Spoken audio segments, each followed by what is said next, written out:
Hello, my name's Eric. I'm INFP, and today we're going to discuss the saltiness of my moisture. Mark, tell me, Mark, when did you first realize that your own moisture had a salty saline quality to it? I guess it would be the first time I saw the sunrise. And That's so... I fell in wonder onto a rock, and it was quite salty. That's when you know you are part of the one, the big one. We're just all little salt pieces in the moisture of the one. You know, there are some people out there who are going to try to bring toxicity to your life. They're going to try to say, that doesn't make any sense. They're going to try to say things like, no, you just said blah, blah, blah. They just don't know how salty their moisture is. And that's why they're so sour. Wouldn't you agree? They just don't know what I'm saying inside. They don't know who I am. Do they know who you are? If we were all together, then they'd know. But they don't know because we're not the same. They're the same thing as we are. It's like they're not even people. And at the same time, they're also more people than anybody. That was good. That's good. Yeah. Two INFPs discussing something. You know, the shards of myself inside, the pain self, holds the sorrow and tenderness that comes with my moist salty salt. My moistened salt. My moistened salt. An epic poem about salty moisture. But yeah, so you're talking about moving stuff. Oh, right, moving stuff. You are about a textbook as ENTP as I can come across, except the only thing that you would point to that you don't really do is create in a variety of media. But I think that's typical for ENTPs around your age in general. Like, Delilah's kind of sputtering about, I mean, whether or not you think she's an ENTP, I don't know, but whatever, that's irrelevant. I don't really have an opinion. I know when I was there, I either saw a lot of NE. I thought it was NE, but it could have been SE, I guess. But it was like overload. It was like kind of like you. She was like you in a lot of ways. Yeah. Well, they've caused a lot of conflict. My pointing out that it doesn't really make any sense to type her as anything but that. But regardless, and me too. At the same time, at the same age, I wasn't creating anything either. I didn't really start creating until my late 20s. I had a guitar. I did play the guitar, but I didn't really. I didn't feel comfortable creating until I was in my late 20s. I wasn't ontologically there. Like, Delilah isn't yet either. Delilah has this thing where she's constantly comparing herself against me and concluding that she's not talented or creative because she's not as far along in the process as I am. But she doesn't get the fact that if she had seen me at her age, she would have been like, he's not talented at all.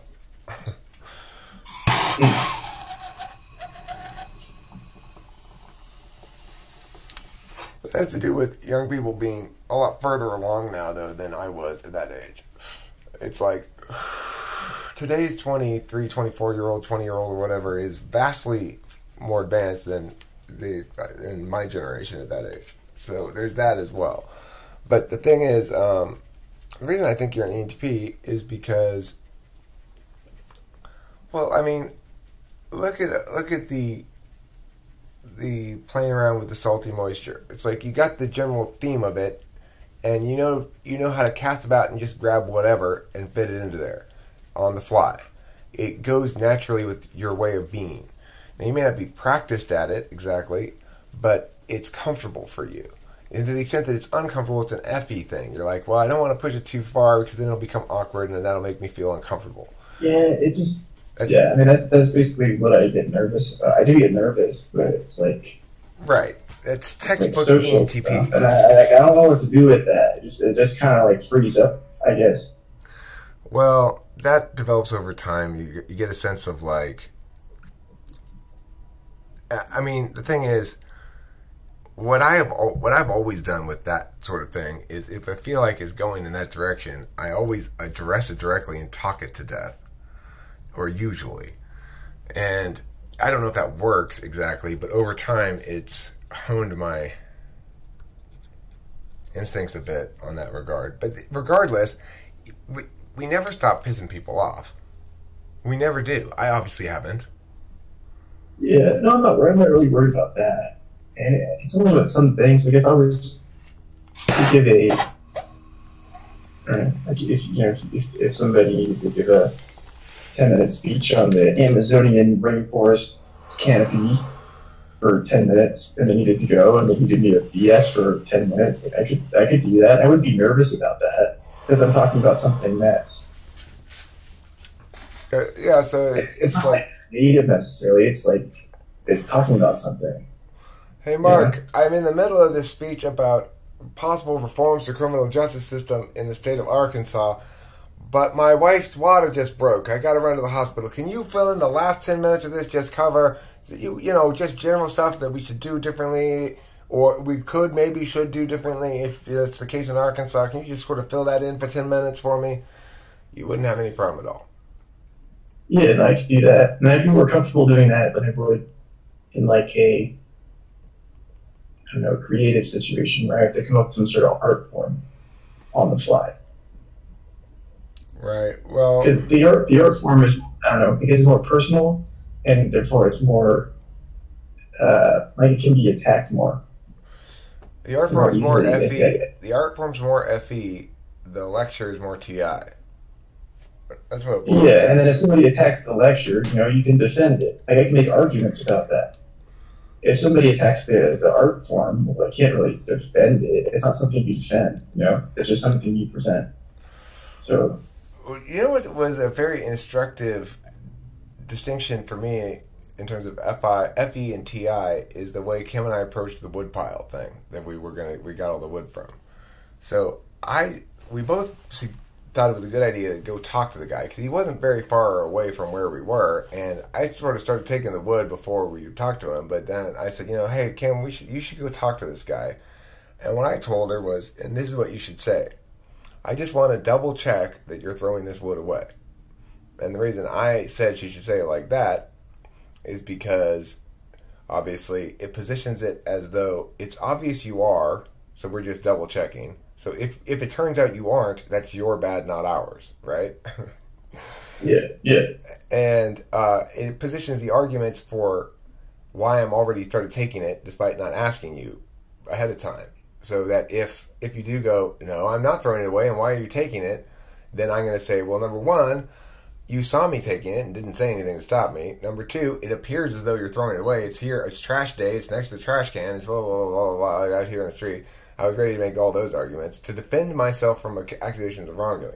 Now, Kimberly, on the other hand, with her FE, she wasn't thinking along those lines at all, and she went up to him, despite me telling her what to say. She said, are you throwing this wood away? And I was like, But then, by the time she was done, she was in a full blast conversation with the guy, talking about when he had bought his house. She remembered when he had bought his house. It was in 2000 whatever, because it was the same year she bought her condo in Laverne, but in a different part of Laverne. And where are they going? And, blah, blah, and all of a sudden, she's chatting up the dude while we're carrying wood. And obviously her approach worked fine, probably better than mine, because we get to have a pleasant interaction and everything.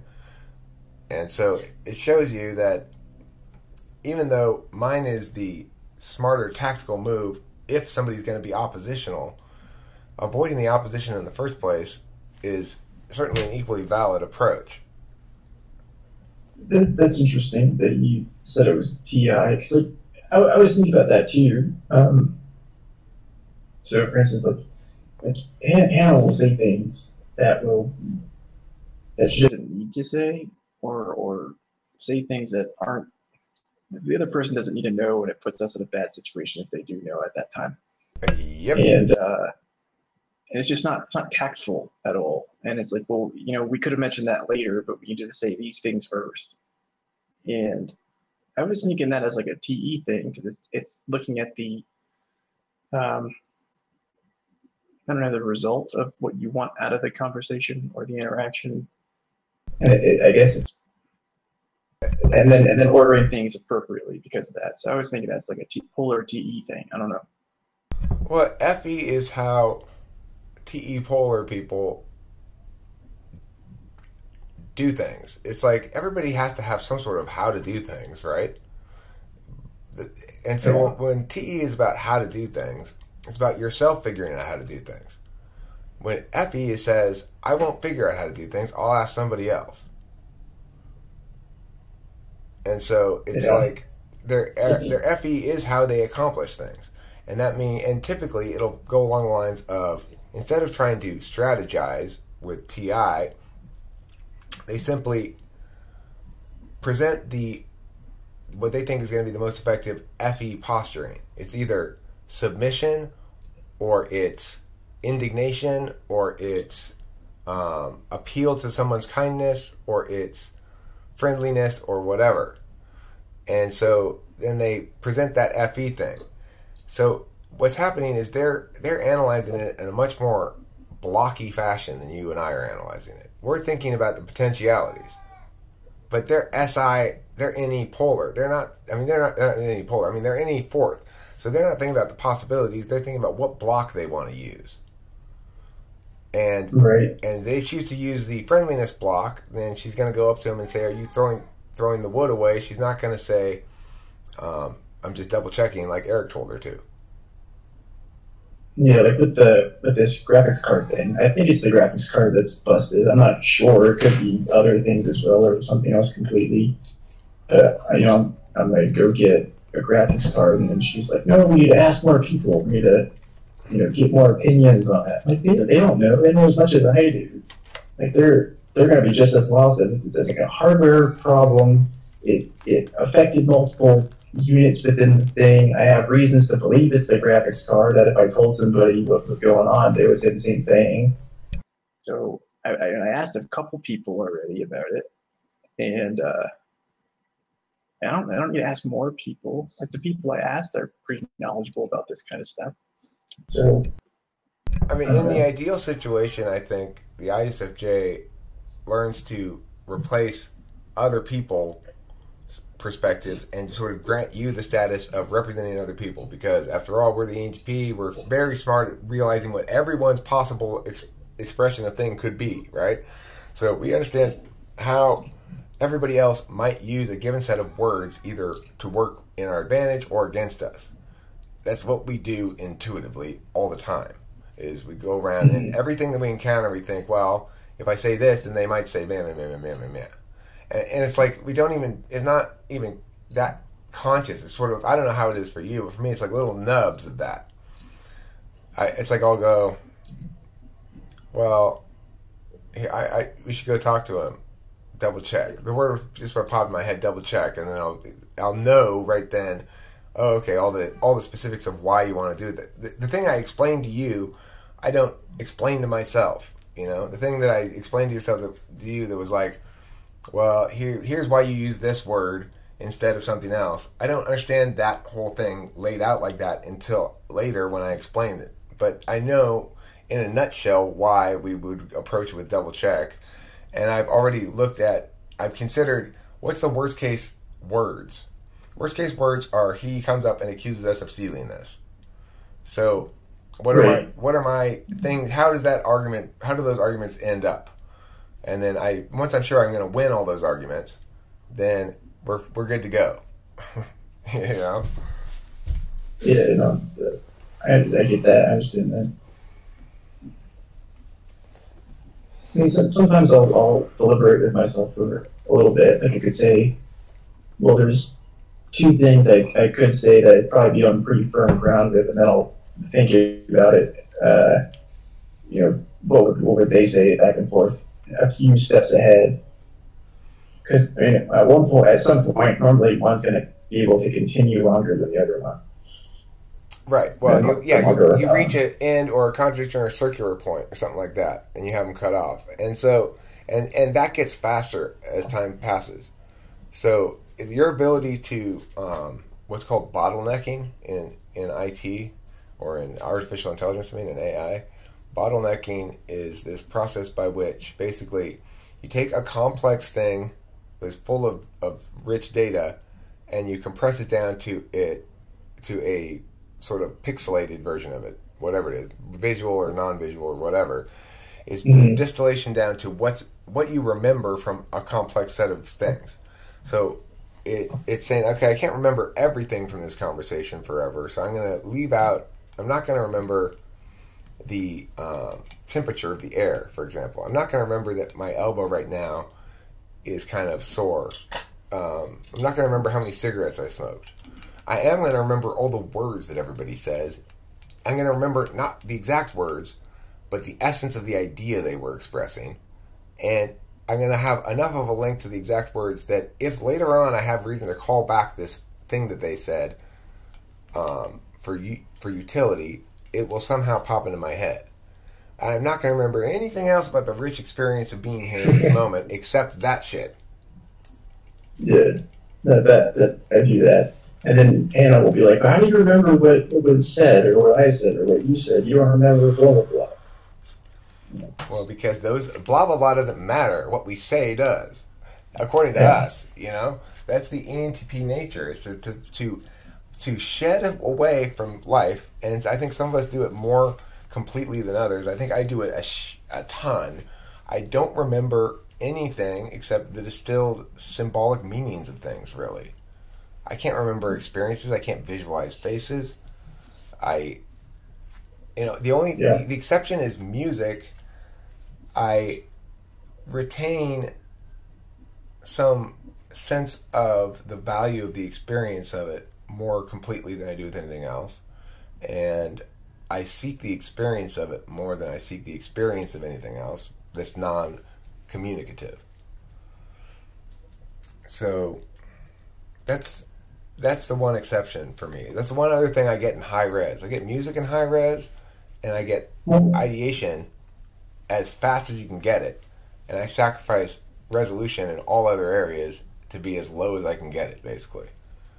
Well, music is communication, so that makes sense that you remember music and words. They're both made out of frequencies, as opposed to visuals, which are made out of particles or something. Yeah, that's made out of frequency. They're both communicating things. And even if it's not, if there aren't lyrics or anything, like even the beat and the melody or whatever, it's communicating words. They're durational and sequential. Yeah. And they collapse into entities. That is to say, all this set of words collapse down into a central idea or two as we do our mental processing on them. Same thing with a song. Its identity, it collapses into its identity even though it's never experienced outside of its duration. In that regard, it's similar to ideation, music is. Mm-hmm. Yeah, so anyway, it's all part of the language set, music and talking and reading and writing. Those things in me are maximized in terms of resolution, but the language stuff is not really high res ever. It's saying I want the fastest, most capable processing on the low res end, and I'll sacrifice capable processing on the high res end. And so the weird thing is the way that, because we're so deft with symbols, we're perceived as very smart. And yet we probably have the least, except for INFJs, who are even less high res, we probably have the second lowest resolution lives in terms of our actual experience of it, which is why we're always ideating externally. We're saying, I'm not real unless there's something metaphysically tangible. Yeah, I determined I want to write a book. Yeah. Yeah, you do. So, okay, I really want to do that. And if I don't do that, I'm going to... You will. You'll write it. Flip. I've been taking a lot of notes and reading a whole bunch and stuff, and I just feel like I'm going to be in the planning stage for too long. Just start Not it. actually. Just start it, and remember that you can back burner it for months at a time and come back to it still. So I did start it. It's like 2 pages right now. So just don't be afraid of, like, you probably have a great deal of concern that you're going to get partway through and then quit, and it's just going to sit there and you're going to feel like a failure or something. You probably My will. biggest concern really is that it's not. I feel like it's concrete. It's an irrational feeling I get that if I write it down, then I can't change it. So like I can change what I'm saying, and I can say, well, I meant this, and I said that, whatever. It's more malleable, and it's fleeting. My words are going to go into the vacuum of time, but if I write something down, then it's there. I don't like that. Well, look, the realization of any potentiality requires the collapse of others. And that's something we have to come to accept. The good news is you can do that as many times as you have time to do that. So you do have to choose to swing or not swing on every given pitch. And you can't avoid it. The only other opportunity is to refuse to play baseball. But the thing is, you get as many times at the bat as you choose to have, and that's extremely liberating when you realize that. Like, it doesn't matter if I don't do this book if it's not right, because I'll just write another one, and the next one will be better. It'll be more right, and eventually, maybe even I'll get it right. But if I don't, fuck it. I get as many times up at the bat as possible. I'm gonna swing. I'm gonna fucking swing for the fences. Yeah, that's what you do. And the thing is, I just edit it. It's a computer. I can just backspace. It's not like it's really concrete. No, just do Mark's book too. Make a second book. Don't worry about it being perfect. It's never going to be. You're not an INFJ. Don't get stuck in that trap, because you won't get stuck in that trap. You just feel like you're stuck in that trap right now. That's an easy trap. No, I gotta make it perfect, man. It's gotta be good. It doesn't have to be that perfect. Let yourself be okay. Give yourself room to fail.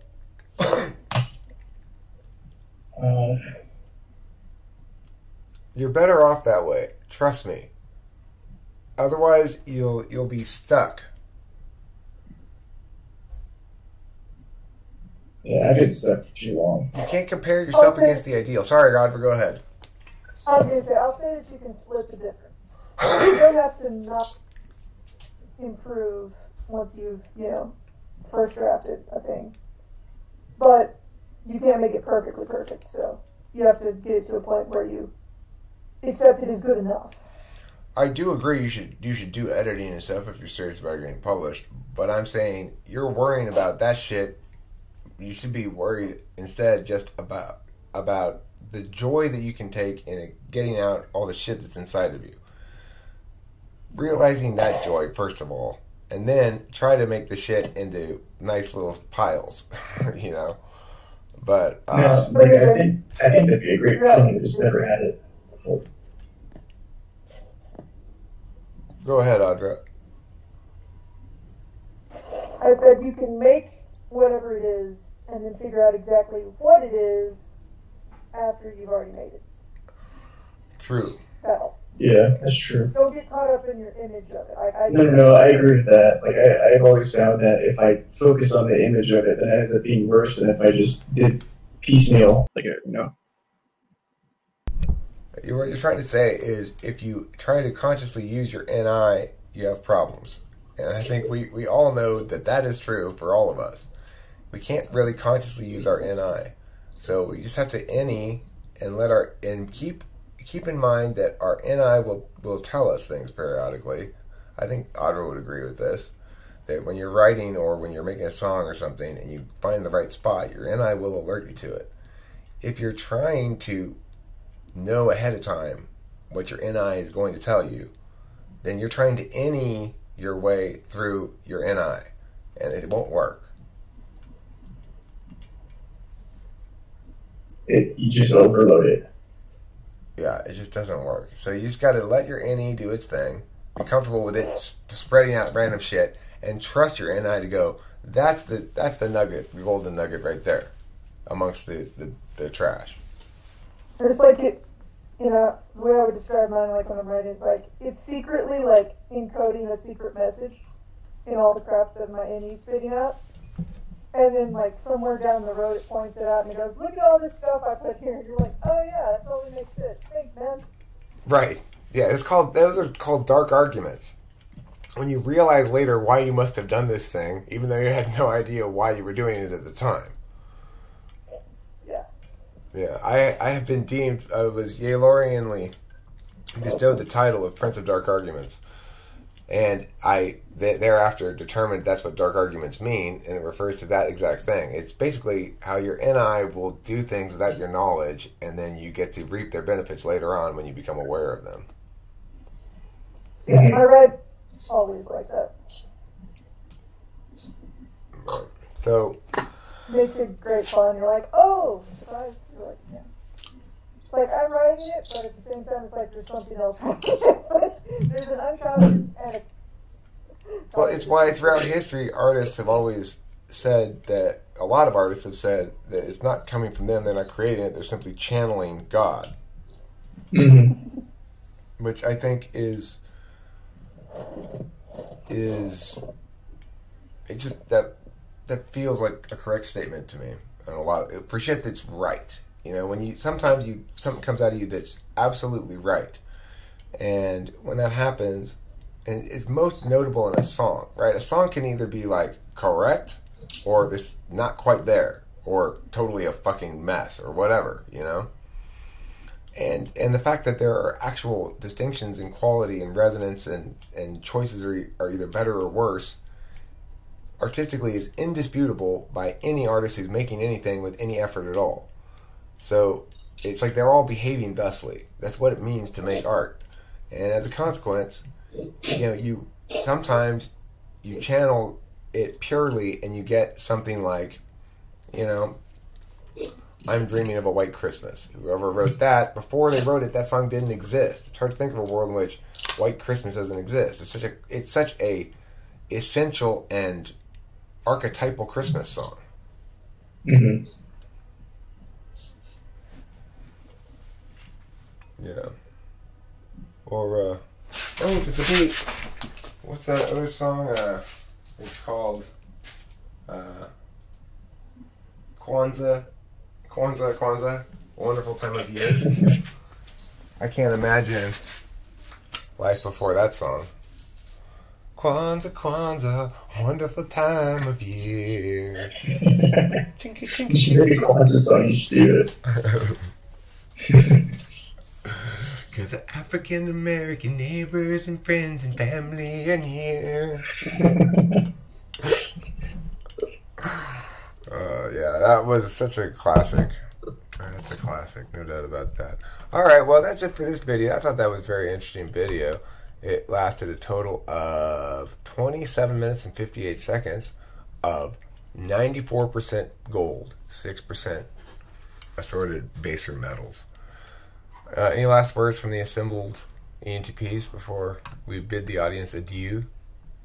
Nope. Nope. Bye.